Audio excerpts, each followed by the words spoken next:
UV mapping.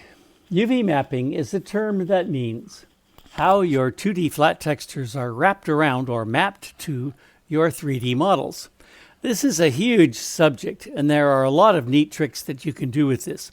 Let's start with a problem we are all familiar with: how to map the spherical Earth onto a flat map.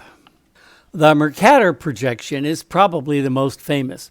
It projects the round Earth onto a flat map in exactly the same way that textures are put on a system sphere prim in OpenSim. The top and the bottom of the map are pinched into the poles. Unwrapping this pinch makes Greenland and Antarctica look huge. It turns out that people have come up with thousands of different ways to map the spherical Earth onto a flat map. But one of my favorite ways is the Dymaxion map by Buckminster Fuller. You can cut this map out of paper and fold it and glue the edges together, and it makes an icosahedron that looks a lot like the Earth.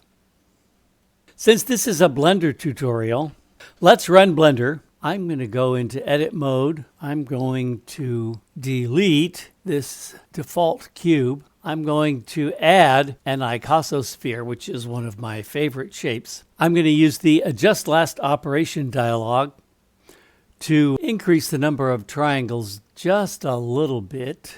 I'm going to use smooth shading to hide those triangles. Now we're going to look at how this was UV mapped by Blender, and we're going to do that by changing this from the 3D viewport into something called the UV editor. And this shows us how that sphere was mapped onto a flat texture. And surprise, surprise, it looks a lot like the Dymaxion map that was invented by Buckminster Fuller. Now, to use this map, you're going to have to paint your sphere onto these triangles. And there's a lot of wasted space. There's no need for you to paint the areas in between the triangles, and half of the whole texture map seems to be wasted. There are ways to decrease this waste, but I'll talk about those in a different tutorial.